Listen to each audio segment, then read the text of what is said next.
right, let's talk Miami Dolphins here for a little bit. Look, this is a Dolphins football team, made a lot of great additions this offseason. There's a little drama going along right now involving a lot of players. You look at a guy like Tyreek Hill, wide receiver, potentially pining for more money. But everyone is focused right now on what the Dolphins are going to do at the quarterback position with Tua. And there's a report out that indicates that the Dolphins seem to have already made up their mind when it comes to Tua. Let's get into this report, then we'll talk about it in more detail and what it could mean on the other side. This is from the Finsider. The Miami Dolphins are in the middle of their 2024 veteran minicamp, the one mandatory offseason event for the year. While the team is back on the field practicing, it is an on-field situations that continues to dominate the headlines.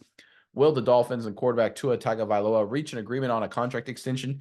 Jeff Darlington, ESPN NFL reporter and former Dolphins beat reporter, gave a better idea of where the Dolphins and Tagovailoa stand in their negotiation. Darlington was firm in his expectation that a new contract will get done this year and that Miami is committed to Tagovailoa, even with needing to exceed $50 million per season.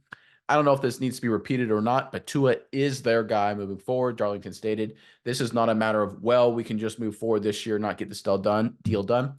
Everybody is on the same page. This is just one of those things where we just have to give it time. I would anticipate by mid-July, before training camp begins, we will see Tua with a new contract in Miami.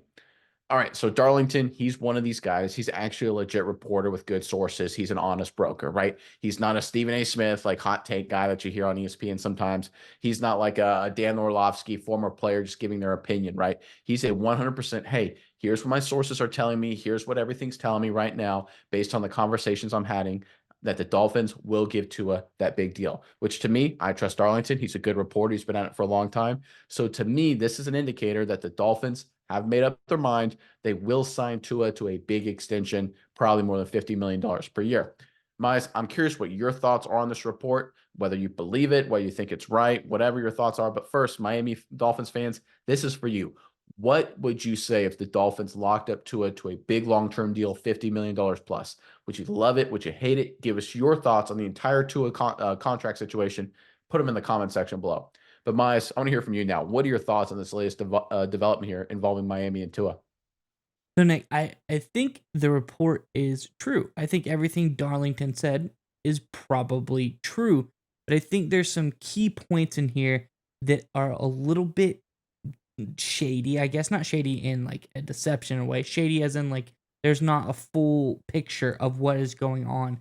Because I think the Dolphins are committed to Tua being the future of this franchise. They want him to. He's fantastic. And I don't want anyone to take what I'm going to say as me saying Tua isn't the future of the Dolphins or shouldn't be. I think he's one of the best quarterbacks in the league. So keep that in mind when I say this. I think the second part of this is they say they're committed to Tua knowing he's going to be over $50 million a year. I think they are. I think they're well aware he's going to be over $50 million a year, and they're prepared to do so.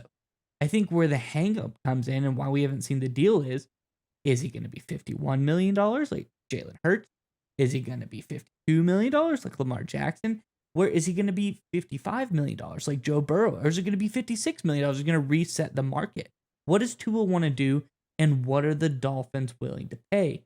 And I think that's the interesting thing here because I think that they need to get him in that upper echelon. If I'm Tua, I'm probably pushing to be 53 million plus. I want to be over Jared Goff. I feel like Tua is a better quarterback than Jared Goff. Probably there's debate about him and Joe Burrow. I think Joe Burrow is a very talented quarterback. He's obviously taken his team further than Tua has taken the Dolphins.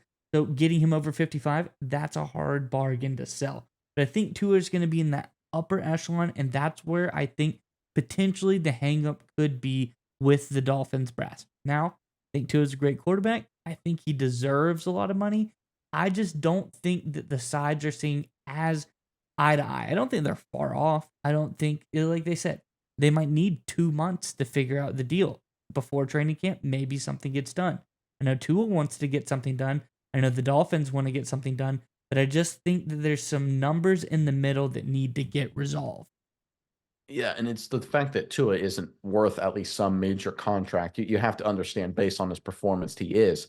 This was the guy in 2022, according to PFF, was the fifth best quarterback in football, fifth best passing grade. And last season, 2023, he was number one. He had the best grade. And let's look through the other quarterbacks on this list. Of course, Tua is number one. Number two, Josh Allen. Number three, Dak Prescott. Number four, Matthew Stafford. Number five, Patrick Mahomes. Number six, Jared Goff. Seven, Kirk Cousins.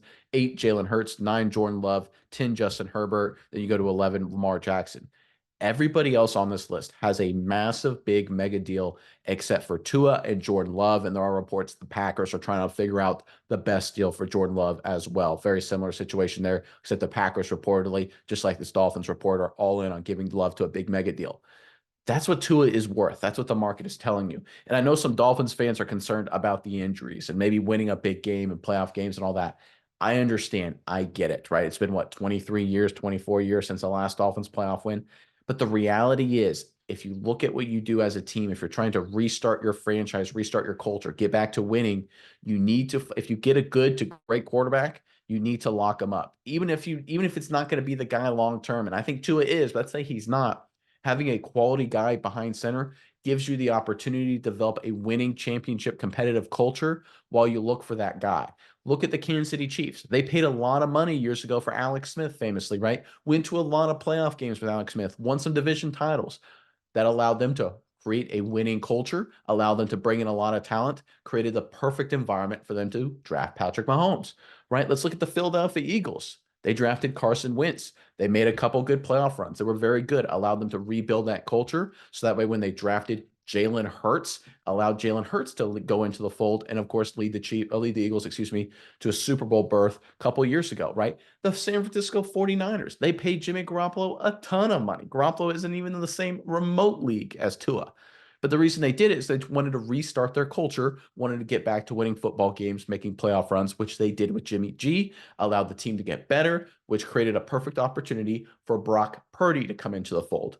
So even if you give Tua a huge mega deal, and it doesn't work out and he doesn't end up being, as good as a Josh Allen or a Joe Burrow, which I think he certainly can be, and he's proven a number of times that he certainly has a good chance to become that kind of player. Even if he doesn't meet that threshold, it's the perfect opportunity to develop a great culture, a winning environment, so then you can find your Brock Purdy and then your Patrick Mahomes. This is the model, right? You have to build a strong, consistent, steady culture of winning. It starts at the quarterback position. Locking up Tua is the right move to make. Whether you love him or hate him, it's the smart decision, and I'm excited to see the Dolphins are getting closer to doing it. I think this is a great move. Again, whether Tua is the guy or not, this is the 100% correct move to make.